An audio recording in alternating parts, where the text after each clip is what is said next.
नमस्कार, सौरभ द्विवेदी नाम है हमारा और आप देखना शुरू कर चुके हैं ललन टॉप शो। ये वीडियो देखते हैं फिर आगे की बात। मेरे मन में कोई ऐसी चीज नहीं आती इसमें डर मौत है या जिंदगी है क्या है, मैं तो सीधा चल देता हूँ क्योंकि मुझे इसमें ये पता था 41 भाइयों की जिंदगी का सवाल है। क्योंकि मेरे हौसले और बुलंद हो गए थे जब मेरी जो टीम आई थी बोलने लगे हम करेंगे। मेरे इतने हौसले बुलंद हो गए थे बहुत, और मेरे जो वकील भाई है जो मेरे पार्टनर हैं उनके भी हौसले बुलंद थे और उन्होंने भी मेरे से बोला था मुन्ना इसे करके आएंगे, और मैंने भैया ठीक है हम करके आएंगे और करके ही हटेंगे। ये वो रैट माइनर्स हैं जिन्होंने अपनी टीम के साथ मिलकर कल उत्तरकाशी में 41 लोगों की जान बचाई। इनकी टीम में कोई अपने बच्चों को छोड़कर गया तो कोई बहनों की शादी छोड़कर। उनके साथ काम करने वाला कोई अपना देश छोड़कर भी चला आया। लक्ष्य 41 जानों को बचाना। आज हम इनकी बात सुनेंगे, साथ ही सुनेंगे 41 मजदूरों की कहानियाँ जो अंदर कैसे जीते थे सुरंग के, कैसे समय काटते थे, जिंदा बचने की उम्मीद बची रहे उसके लिए क्या करतब करते थे। प्रधानमंत्री मोदी से उनकी बातचीत में क्या हुआ, इन सब के बारे में बात करेंगे, लेकिन उससे पहले दिन के कुछ ज़रूरी अपडेट्स। पहला अपडेट मणिपुर से है। केंद्रीय गृह मंत्री अमित शाह ने 29 नवंबर को ट्वीट करके दावा किया कि केंद्र की नरेंद्र मोदी सरकार ने मणिपुर में सक्रिय उग्रवादी गुट यूनाइटेड नेशनल लिबरेशन फ्रंट यानी यूएनएलएफ के साथ एक शांति समझौता स्थापित किया है। अमित शाह ने लिखा, यूएनएलएफ ने आज दिल्ली में एक शांति समझौते पर दस्तखत किए। उन्होंने हिंसा छोड़ने और मुख्य धारा में जुड़ने की राह चुनी। इस शांति और विकास की राह पर हम उनका स्वागत करते हैं। ये यूएनएलएफ क्या है? यूएनएलएफ मणिपुर के घाटी वाले इलाके यानी जिस इलाके में इम्फाल मौजूद है उसका सबसे बड़ा और सबसे पुराना उग्रवादी गुट है। साल 1964 में स्थापित हुआ। एजेंडा साफ था, समाजवादी मणिपुर की स्थापना।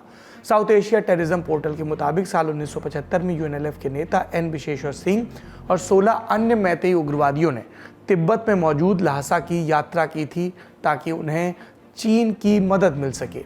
फिर मई 1990 में यूएनएलएफ ने दूसरे उग्रवादी ग्रुप्स जैसे national socialist council of Nagaland Khaplang, जिसको हम NSCN-K कहते हैं, United liberation front of Asom यानी उल्फा और कुकी नेशनल आर्मी यानी KNA के साथ मिलकर एक Indo Burma revolutionary front IBRF का निर्माण किया था। मकसद था भारत और बर्मा की आज़ादी के लिए एक संगठित संघर्ष करना। अगर ये सफल होता तो मणिपुर और मिजोरम के एक बड़े हिस्से पर इन उग्रवादियों का कब्जा हो जाता। खबरों के मुताबिक म्यांमार और बांग्लादेश में यूएनएलएफ के ट्रेनिंग कैंप भी इस दौरान मौजूद रहे।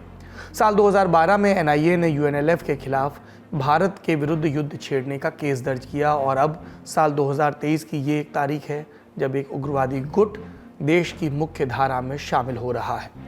दूसरा अपडेट केंद्रीय कैबिनेट की मीटिंग से जुड़ा है। 28 नवंबर 2023 को मोदी कैबिनेट की मीटिंग हुई। फिर 29 नवंबर को केंद्रीय मंत्री अनुराग ठाकुर ने प्रेस ब्रीफिंग में बताए मीटिंग में लिए गए फैसलों। सरकार ने गरीब परिवारों को हर महीने 5 किलो फ्री राशन देने की स्कीम 1 जनवरी 2024 से 5 साल तक के लिए बढ़ा दी है। अब कल निर्णय किया गया है कि इस योजना को 1 जनवरी 2024 से अगले 5 वर्षों के लिए बढ़ा दिया जाएगा। देश में जितने चिन्हित परिवार हैं उन परिवार के सदस्यों को प्रति माह 5 किलो खाद्यान्न मिलेगा। ये 81 करोड़ भारतीयों को इससे लाभ मिलता है। आपने अनुराग ठाकुर को सुना। आप संक्षेप में जानते हैं प्रधानमंत्री गरीब कल्याण अन्न योजना के डिटेल्स में। शॉर्ट में कहते हैं PMGKAY। ये योजना गरीबों को मुफ्त राशन के लिए बनाई गई है। साल 2020 का अप्रैल महीना था जिस वक्त दुनिया कोरोना महामारी से जूझ रही थी। तब भारत सरकार ने ये योजना शुरू की थी। इसे कई बार इसकी मियाद को बढ़ाया जा चुका है। दिसंबर 2023 में ये खत्म होने वाली थी, लेकिन अब इसे फिर 5 साल के लिए बढ़ा दिया गया है। इसके तहत गरीब परिवारों को हर महीने 5 किलो अनाज बांटने का लक्ष्य निर्धारित किया गया है। इससे पहले नेशनल फूड सिक्योरिटी एक्ट के तहत अंत्योदय अन्न योजना में हर परिवार को महीने भर में 35 किलो अनाज भी दिया जाता था, लेकिन इसके लिए कुछ पैसे देने पड़ते थे। इस साल जनवरी के महीने में प्रधानमंत्री गरीब कल्याण अन्न योजना में अंत्योदय अन्न योजना को मर्ज कर दिया गया। इससे अब 35 किलो अनाज भी फ्री में ही मिलता है अति गरीबों को। अब जानते हैं कि प्रधानमंत्री के द्वारा संचालित इस योजना के लाभार्थी कितने हैं। लगभग 20 करोड़ परिवार यानी औसतन 80 करोड़ से ज़्यादा लोग इस योजना के तहत कवर होते हैं। इसका लाभ उठाने की कुछ शर्तें भी हैं, जैसे वही व्यक्ति या व्यक्ति का परिवार इस योजना का लाभ उठा सकता है जो विधवा हो, गंभीर रूप से बीमार हो, विकलांग हो, उम्र 60 साल से ऊपर हो या उनके पास कमाई का कोई पक्का आधार मौजूद ना हो। अगर आपके पास अंत्योदय राशन कार्ड है तब भी आप इस योजना का लाभ उठा सकते हैं। ये थे आज के दिन के ज़रूरी अपडेट्स। अब रुक करते हैं उत्तराखंड का। कल के शो में हमने आपको बताया कि किन कठिनाइयों को पार करके 41 मजदूरों को सुरक्षित बचाया गया, जिसमें केंद्रीय एजेंसियों की मॉनिटरिंग से लेकर अलग अलग संस्थानों के प्रयास और एक इंटीग्रेटेड रेस्क्यू ऑपरेशन की बात सामने आई। अब आगे की कहानी। जब मजदूरों को सुरंग से सुरक्षित बाहर निकाल लिया गया तो उन्हें प्राथमिक जांच के लिए चिनियाली सौड़ के सामुदायिक स्वास्थ्य केंद्र में भर्ती कराया गया। उनकी जांच हुई, इस बात की तस्दीक हो गई कि वो दुरुस्त हैं, तो फिर उन्हें एक कमरे में बिठाया गया और सामने था एक फ़ोन की घंटी बजी। मजदूरों ने जवाब दिया और दूसरी तरफ से आवाज़ आई, हेलो। ये थे देश के प्रधानमंत्री नरेंद्र मोदी। पीएम मोदी 28 नवंबर की शाम चल रही कैबिनेट मीटिंग में भी लगातार सुरंग में चल रहे ऑपरेशन का हाल ले रहे थे और खाली होते ही मजदूरों से बात की। फ़ोन पर हुई इस बातचीत का वीडियो भी बना। सुनिए मजदूरों और प्रधानमंत्री के बीच की बातें। सबसे पहले तो मैं सभी आपके और आपके सभी साथियों को बधाई देता हूं। एक सुखरूप हम इतने संकट के बाद भी निकल पाए और मेरे लिए तो बहुत ही खुशी की बात है। मैं शब्दों में वर्णन भी नहीं कर सकता हूं, वरना कुछ भी बुरा हो जाता तो शायद मन को इतनी कैसे संभाल पाते कहना कठिन था। लेकिन ये केदारनाथ बाबा की, बद्रीनाथ भगवान की कृपा रही कि हम सब कुशल आप लोग आए हैं और 16-17 दिन समय कम नहीं होता है। ऐसी कोई बात नहीं, हम लोग सब भाई के जैसा रहते थे सर।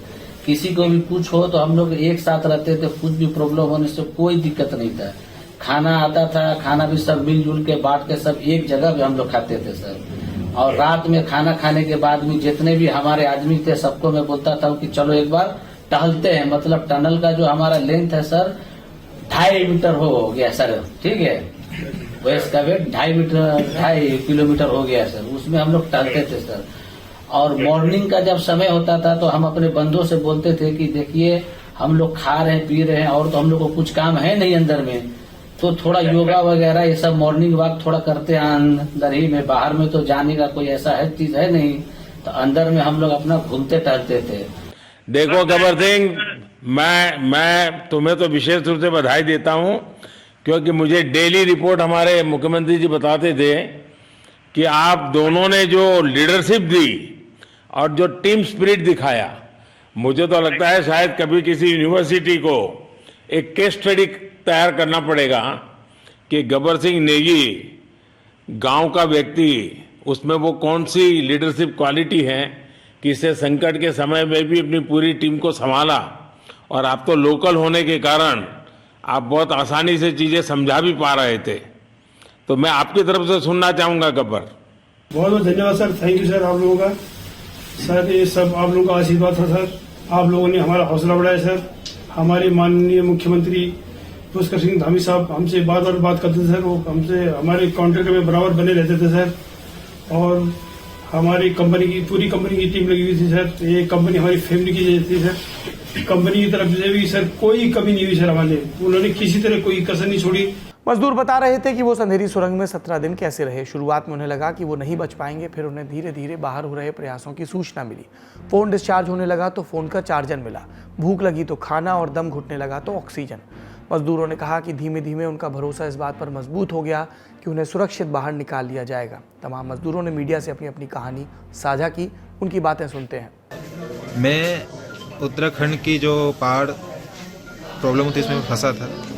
भाई मैं स्वस्थ हूँ, कोई दिक्कत नहीं है। मेरा फोटो पास में ही है, मैं बिल्कुल सही हूँ।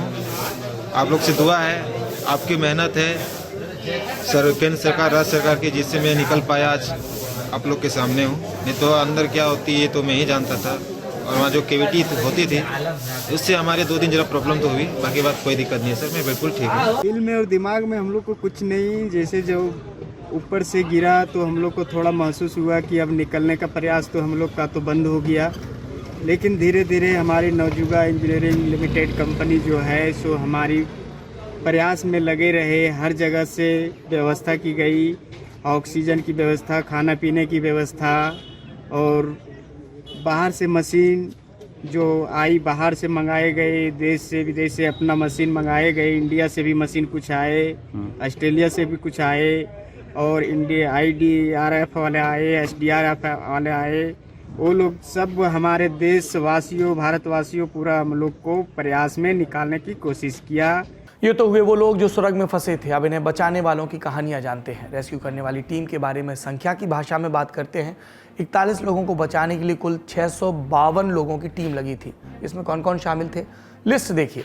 189 पुलिसकर्मी, 106 स्वास्थ्यकर्मी, 101 लोग डिजास्टर रिस्पांस फोर्स के। इसमें 39 SDRF यानी स्टेट डिजास्टर रिस्पांस फोर्स की और 62 NDRF यानी नेशनल डिजास्टर रिस्पांस फोर्स की। 77 जवान इंडो तिब्बतन बॉर्डर पुलिस के, और इनकी कुल 2 बटालियन तैनात थी, जिसमें 60 12वीं बटालियन से और 17 35वीं बटालियन से। 46 उत्तरकाशी जल संस्थान के, 32 उत्तराखंड पावर कॉरपोरेशन लिमिटेड के, 24 दिल्ली डिजास्टर मैनेजमेंट अथॉरिटी के और 12 उत्तरकाशी के फायरमैन। इसके अलावा उत्तरकाशी की जिला सप्लाई ऑफिस के भी 9 लोग थे, वायरलेस पुलिस के 7 लोग, जल निगम से 7 लोग और सूचना विभाग के 3 लोग। इसके अलावा चिन्यालीस और PWT से भी एक व्यक्ति मौजूद था। आपको लग रहा होगा कि ये संस्थानों के नाम और संख्या बताने का क्या तात्पर्य है।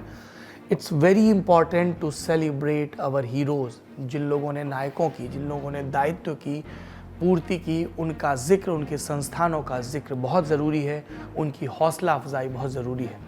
इन लोगों की कुल संख्या हुई 652। इसी में वो नायक भी आते हैं जिन्होंने पहाड़ तोड़ दिया हाथों से धीमे धीमे। इन सुराग करने वालों को रैट माइनर्स कहा गया। इन माइनर्स ने 800 मिलीमीटर की पाइप में घुसकर हाथ से खुदाई पूरी की और एक पाइप लगाकर सभी मजदूरों को बाहर निकाला। 12 मेंबरों की इस टीम के सदस्यों के नाम अभी आपको स्क्रीन पर नजर आ रहे होंगे। ये हैं देवेंद्र, फिरोज, राशिद, इरशाद, नसीम, मोनू, नसीर, अंकुर, जतिन, वकील हसन, सौरभ और मुन्ना कुरैशी। इनमें 6 दिल्ली के रहने वाले थे और 6 यूपी के बुलंदशहर के। सुरंग के अंदर फंसे मजदूरों तक सबसे पहले पहुंचने वालों में थे मुन्ना कुरैशी। इन्होंने अपने साथियों के साथ मिलकर हाथ से करीब 12 मीटर तक का मलबा हटाया। ऑपरेशन सफल हो गया तो मुन्ना कुरैशी ने कहा कि सामने अड़चनें आती रहीं पर हम चलते रहे, हिम्मत नहीं हारी। सुनिए उनका बयान। ये जो जैक पुशिंग होती है, इसमें धांग भी गिर जाती है, सेटरिंग भी टूट जाती है, तो उनके दिल में भी डर रहता है। मगर मैंने उन्हें बताया, मैंने ऐसे ऐसे बात है, वो बोलने लगे ठीक है कोई बात नहीं, ध्यान से काम करना, चले जाओ। मैंने अपने बेटे से भी कहा, मैंने बेटे मैं जा रहा हूँ, तुम अपने 2-3 दिन अपने बड़े पापा के पास रहना, और मेरी बेटी अपनी खाला के पास रहती है। तो वो बोलने लगा ठीक है, मगर आ जाना आप 2-3 दिन में। मैंने ठीक है 2-3 दिन में हम निकाल के आ जाएंगे। तो उसका मेरे पे फोन आया था बीच में, बोल रहा था पापा निकल गए। मैंने जी, मेरे बेटे का फोन आया, पापा निकले नहीं निकले। मैंने बेटे देखते हैं, आज हमारा काम स्टार्ट हुआ है और अल्लाह ने चाहे तो निकल जाएंगे। तो बोलने लगा पापा आप जब ही आना, जब उन्हें निकाल दो और मैं इंतजार करूंगा। इस तरह सुरंग में सबसे पहले पहुंचकर मुन्ना ने इतिहास लिखा। 29 नवंबर की सुबह होते होते उनका नाम एक कीवर्ड में बदल गया। उनकी जिंदगी की कहानी खोजी जाने लगी। पता चला कि दिल्ली के खजूरी खास के रहने वाले हैं। पूरा नाम आरिफ मुन्ना कुरैशी है। जब कोरोना फैला तो पत्नी की मौत हो गई। 3 छोटे बच्चों की दिल्ली में ही रहकर देखभाल करते थे। अब उत्तरकाशी की सुरंग में ऑगर मशीन फंसकर जब पुर्जा हो गई, तब रेड माइनिंग करने वाले जत्थे को दिल्ली में इकट्ठा किया जाने लगा था। मुन्ना इसमें माहिर थे। उन्होंने अपने 3 बच्चों का जिम्मा भाई को सौंपा और उत्तरकाशी रवाना हो गए। पूरे माइनिंग के ऑपरेशन को उन्होंने लीड किया। सफलता मिली और अगले ही दिन सुबह से उनके दिल्ली वाले घर पर पत्रकारों की भीड़ जमा हो गई। परिजनों से बातचीत शुरू हो गई और सुनाई दिया ये। कैसे उनको बुलाया गया, वहाँ कैसे गए उत्तरकाशी में? खबर आई थी, ये गए थे टीम 6 जने, तो वहाँ काम करा इन्होंने, दिखा दे। हाँ। तो कैसा लग रहा है आपको अब ये जान के कि आपका जो भतीजा है वो हीरो है? मतलब सही है, काम में बहुत मेहनती है वो। कैसे आए वो इस काम में, जो रेट माइनिंग का काम है, टनलिंग का काम है, उसमें कैसे आना हुआ? वो यहीं पे काम करते थे पहले। कहाँ काम कर रहे थे पहले? बहुत जगह, दिल्ली में काफी जगह काम कर रहे हैं। तो पहले भी उन्होंने कोई ऐसे मिशन में काम किया? बहुत करे। जान बचाने में कौन कौन से रहे हैं सर ऐसे? यहाँ पे भी करा, बुराड़ी में भी, संत नगर में, और वहाँ पे क्या नाम है, दिल्ली सब जगह करा है। सब जगह करा जी। तो रेट माइनिंग कहाँ से सीखी? यही दिल्ली से सीखी जी। मुन्ना की तरह इस टीम में शामिल नसीम भी खजूरी खास के रहने वाले थे। रेस्क्यू ऑपरेशन के लिए जिस रोज नसीम निकले उस दिन घर में शादी का माहौल था। उनकी 2 बहनों की शादी एक साथ थी, लेकिन माइनर की लिस्ट में नाम आया तो नसीम ने सामान लिया और चल पड़े। उनकी बहनें गैर मौजूदगी में विदा हुई, पर घर वाले खुश थे कि नसीम हीरो बन गए, देश के काम आ सके। बहुत खुशी हुई हमें कि उन्होंने आपकी सबकी जान बचाई, हमारे देश की जान बचाई। तो उनसे बातचीत होती रहती थी जब वो फोन पर बात, रात भी फोन पर बातें हुई। क्या कहते थे वो? और रात कहते तुमने खाना खा लिया बेटा? कि नहीं अम्मी, भी खाने की कहाँ उसान पड़े हैं, अभी तो हम उन्हें निकाल के निपटे हैं। ये सभी लोग पानी की पाइपलाइन बिछाने या टनल में काम करने में माहिर थे, इसलिए इन्हें इस कालजयी टीम का हिस्सा बनाया गया। ये सिर्फ मुन्ना, नसीम, देवेंद्र या अंकुर, इनका फुटकर प्रयास नहीं था, एक साझा कोशिश थी। और जब ये सफल हुई तो सब एक साथ कैमरे के सामने आए और ये कहा, क्या करा, काम किया हमने, वो अंदर भी घुसे, पत्थर भी काटा, सरिये भी आए हमारे आगे, मुश्किलें बहुत आई, कठिनाई बहुत आई, पर लेकिन हमें एहसास नहीं हुआ। सर ये वो जो भी आया है हमने सब काटते हुए चले गए। और ये हमारे वकील भाई हैं, ये बड़े भाई भी हैं और हमारे लीडर भी हैं, और एक ये हमारे मुन्ना भाई हैं। इन्होंने हमसे बोला कि नसीम भाई ऐसे से काम आया, इमरजेंसी फंसा हुआ है, जाना है, फोन आ गया है।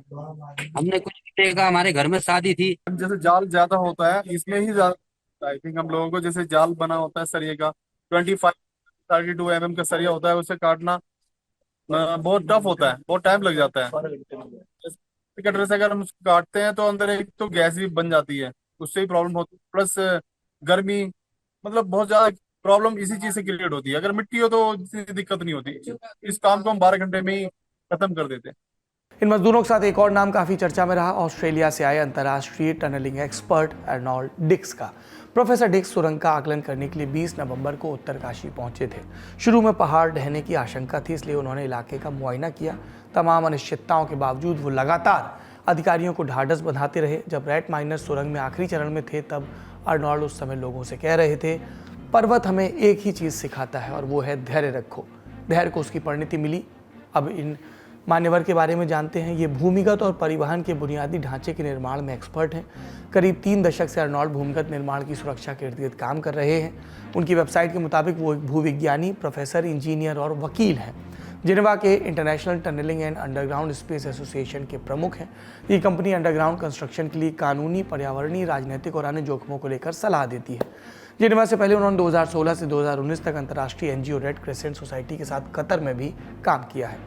वेबसाइट का नाम arnolddix.com। अगर आप इस वेबसाइट का मुआयना करने जाएंगे तो पहली पंक्ति में लिखा दिखेगा, it is the uncertainty the future brings and the illusion of the wisdom of hindsight that drives professor Dix focused legal scientific engineering approach.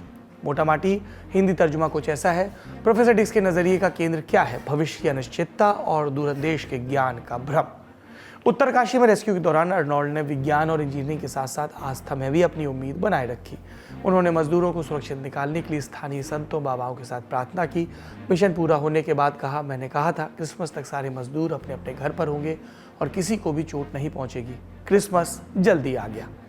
जब उत्तरकाशी के सफल ऑपरेशन के लिए उन्हें ऑस्ट्रेलियाई पीएम एंथनी एल्बनीज ने बधाई दी तो डिक्स का जवाब चर्चित हुआ। उन्होंने कहा, हम ऑस्ट्रेलिया के लोग सिर्फ क्रिकेट में ही अच्छे नहीं हैं।